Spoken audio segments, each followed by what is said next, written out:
আসসালামু আলাইকুম viewers, welcome to my page জিতনিস ক্রিয়েশন। আজকে আপনাদের সাথে শেয়ার করব চিকেন ভেজ নুডলস রেসিপি।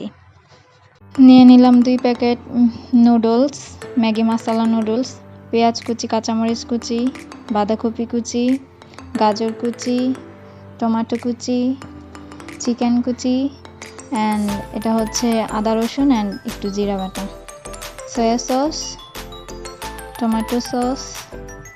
এখন একটা কড়াইতে পানি নিয়ে গরম করে নিয়েছি, ফুটিয়ে নিয়েছি, তারপর দিয়ে দিলাম নুডলসগুলো।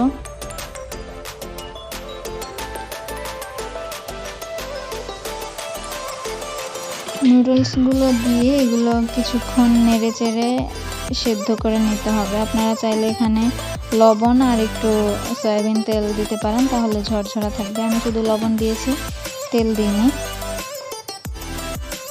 কারণ পরে আমি এটা একটু পানি দিয়ে ধুয়ে নেব। পানি দিয়ে ধুয়ে নিলেও হয়, সমস্যা নেই।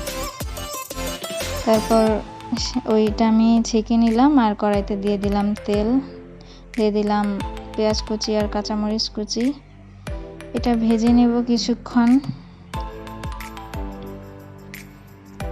এটা একটু ভাজা ভাজা হয়ে গেলে তারপর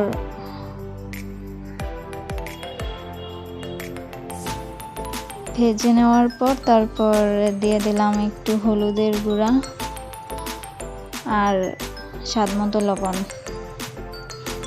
আমি এটাতে আগেও একবার দিয়েছিলাম, কিন্তু এটার ভিডিও ক্লিপ নেওয়া হয়নি, সো আবার দিলাম একটু একটু করে। তারপর দিয়ে দিলাম চিকেন। আমি চিকেনটা আগেই ভেজে নিই, আমার মনে ছিল না, তবে সমস্যা নেই, এখানে পেঁয়াজের সাথেও ভেজে নেওয়া যাবে। আমি চিকেনটাকে একটু ভালোভাবে ভেজে নেব। এখানে আগে থেকে ভেজে নিলে ভালো হয়। আমার প্ল্যান ছিল নিব ভেজে, বাট আমার মনে ছিল না ভিডিও করার ধান্দায়। এটা একটু ভাজা ভাজা হওয়ার পর দিয়ে দেব সেই মশলা বাটা, আদা রসুন আর একটু জিরা বাটা। ওইটা খুবই সামান্য সামান্য দিবেন, মানে বেশি দিলে আবার স্মেল আসবে।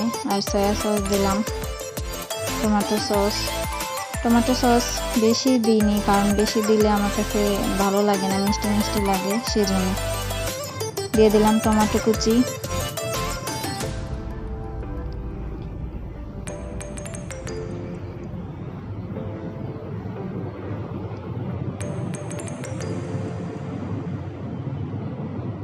গাজর কুচি, বাঁধাকপি কুচি দিয়ে এবার এগুলোকে ভালোভাবে নেড়ে চেড়ে তারপর ঢাকা দিয়ে দিতে হবে।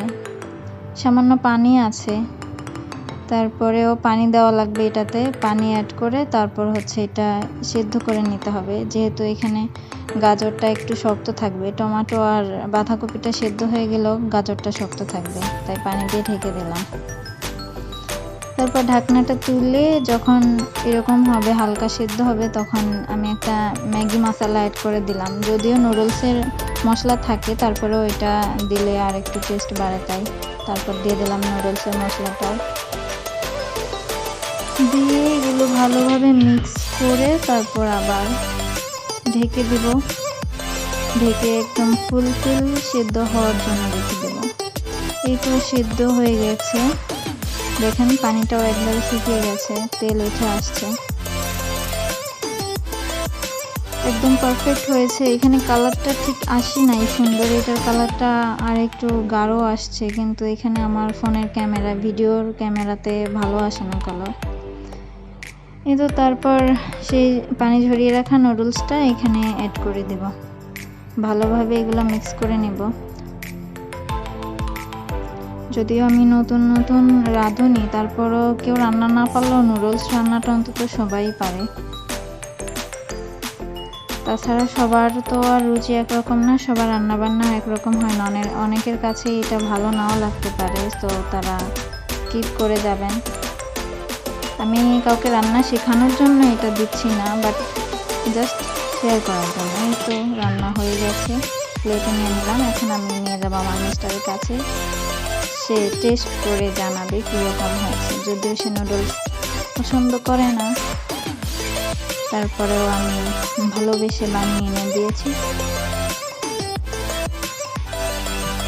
তাকে। জিজ্ঞেস করলাম কেমন হয়েছে। ভালো হয়েছে, আসলেই অনেক ভালো হয়েছে খেতে। পরে তো আমিও খেলাম। যাই হোক, আপনাদের কাছে কেমন লেগেছে কমেন্ট করে জানাবেন। আল্লাহ হাফেজ।